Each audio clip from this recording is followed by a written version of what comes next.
एक धोबी का गधा था। वह दिन भर कपड़ों के गट्ठर इधर से उधर ढोने में लगा रहता। धोबी स्वयं कंजूस और निर्दयी था। अपने गधे के लिए चारे का प्रबंध नहीं करता था, बस रात को चरने के लिए खुला छोड़ देता। निकट में कोई चरागाह भी नहीं थी। शरीर से गधा बहुत दुर्बल हो गया था। एक रात उस गधे की मुलाकात एक गीदड़ से हुई। गीदड़ ने उससे पूछा कि ये महाशय, आप इतने कमजोर क्यों हैं? गधी ने दुखी स्वर में बताया कि कैसे उसे दिन भर काम करना पड़ता है। खाने को कुछ नहीं दिया जाता। रात को अंधेरे में इधर उधर मुंह मारना पड़ता है। गीदड़ बोला, तो समझो अब आपकी भुखमरी के दिन गए। यहाँ पास में ही एक बड़ा सब्जियों का बाग है। वहाँ तरह तरह की सब्जियां उगी हुई हैं। खीरे, ककैया, तोरी, गाजर, मूली, शलजम और बैगनों की बहार है। मैंने बाड़ तोड़कर एक जगह अंदर घुसने का गुप्त मार्ग बना रखा है। बस वहां से हर रात अंदर घुसकर छक्कर खाता हूँ और सेहत बना रहा हूँ। तुम भी मेरे साथ आया करो।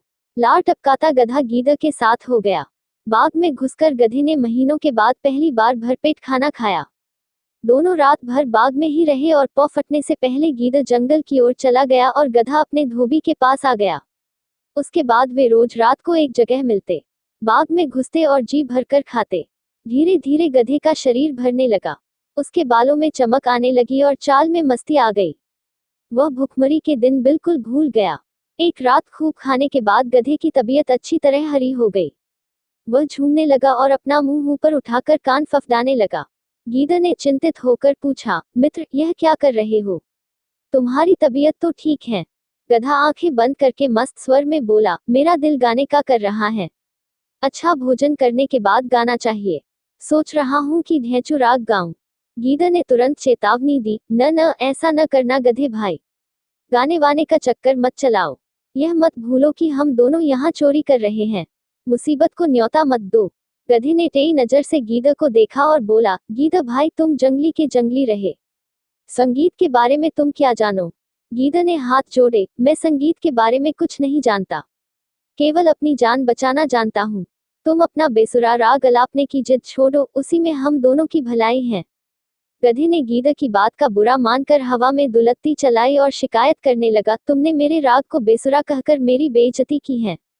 हम गधे शुद्ध शास्त्रीय लय में रेंगते हैं। वह मूर्खों की समझ में नहीं आ सकता। गीदड़ बोला, गधे भाई, मैं मूर्ख जंगली सही, पर एक मित्र के नाते मेरी सलाह मानो। अपना मुंह मत खोलो, बाग के चौकीदार जाग जाएंगे। गधा हंसा, अरे मूर्ख गीदड़, मेरा राग सुनकर बाग के चौकीदार तो क्या, बाग का मालिक भी फूलों का हार लेकर आएगा और मेरे गले में डालेगा। गीदड़ ने चतुराई से काम लिया और हाथ जोड़कर बोला, गधे भाई, मुझे अपनी गलती का एहसास हो गया है। तुम महान गायक हो। मैं मूर्ख गीदड़ भी तुम्हारे गले में डालने के लिए फूलों की माला लाना चाहता हूँ। मेरे जाने के 10 मिनट बाद ही तुम गाना शुरू करना, ताकि मैं बोला, यही है वह दुष्ट गधा जो हमारा बाग चर रहा था। बस सारे चौकीदार डंडों के साथ गधे पर पिल पड़े।